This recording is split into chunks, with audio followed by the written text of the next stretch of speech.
He saved the film every day. This looks like a leggy sword, much more than a Thranduil. Oh, let me get a shot of you with that leggy, because it might be the only time you hold it. Yes. It will most definitely be the only time I hold it. Thranduil's sword is one of the most difficult swords that we've ever made, and therefore one of the most enjoyable objects we've ever made. Something very elven and very superior, almost samurai-like. I drew a sword that basically just one long barb of metal from grip and pommel all the way through to the blade. Pretty lethal looking shape. And I love the idea that there would be cutouts in the sword. We did do a huge amount of work on the Mirkwood Elves quite early on. And one of the elements that did endure and end up being carried through was this idea that many of the blades have what we came to call negative spaces in them, basically holes, which echo the engraving on the blade and to have light coming through in unexpected places. His sword is the most sophisticated weapon we made because it's made out of a single block of aluminium, and the hand grip is hollow and pierced. If you're into swords, as we are, that gorgeous sword was really special. And when I was going through what I saw it being carved, it's like this machine just kind of lasered carving it. It's a beautiful, beautiful weapon. Then to have Leith be so enthusiastic about it was really special. God, isn't it great? Richard, it's fucking great.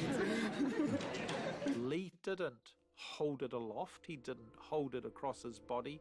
He immediately dropped it down towards the floor and turned, and the sword became an extension not of his body but of his purpose, of his arrogance as Thranduil. And it was like, oh God, cool moment. Weta is just amazing. It's like every room you go into, this room they're sewing scales onto elven armor, and then you go into the next room and they're sculpting orc heads, and then they're doing the prosthetics for the dwarves in the next room, and then you go and there's like a sword master in the next room working out the blades. I said to Richard Taylor, I was like, I want a job here. In Lee's downtime between filming, Lee started popping in too, and he actually threw himself straight into the work. I painted some armor for dwarves. I made some dwarf crossbows. It's kind of ironic that they had me making dwarf stuff. I'm playing the king of the elves, man.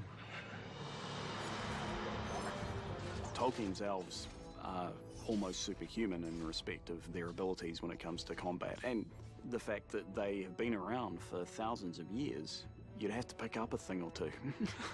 Thranduil.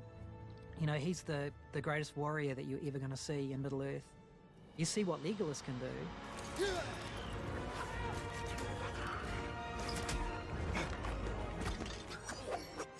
So the challenge now is, well, here's his dad.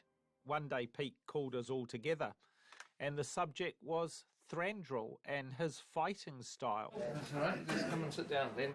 We originally wanted him to be this all-action, all-flying, all-jumping, all-kung-fu expert type fighter. Peter wanted as many ideas as possible, and he just came to the previous team and just said, well, give me as many ideas as possible so he could cherry-pick what he wanted.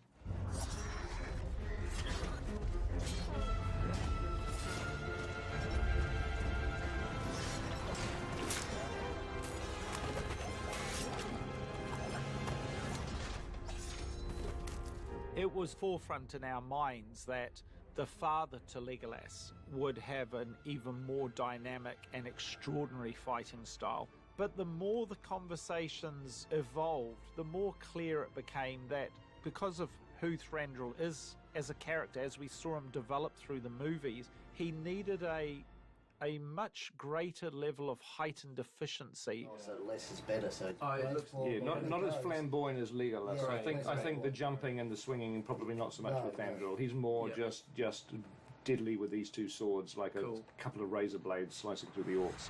If we went back half his lifetime, you'd see Legolas in Thranduil, because he'd be acrobatic, he'd be doing his flamboyant stuff. But then over the years, he learnt, why waste that energy? Why not go back to simplicity and just make it do only what you need to do? He keeps that blade close to him. And even when he is defending, it's offensive. He gets close to his enemy. A lot of that fight stuff was Zor Lee, who wanted to do everything of his own.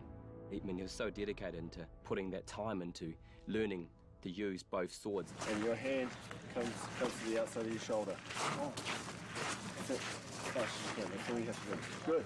We designed quite a lot of sweeping overhead movements, dynamic kind of swirling sword stuff that are over his head, and a few glimpses within the fight. You might even say it was quite Matador-ish. When you watch him, you could see, okay, if you know, think about Matador, oh yeah, you can sort of see that little style in him, very upright, very erect. But the way he used the weapons was so fast, he actually cut through the enemy like a hot knife through butter.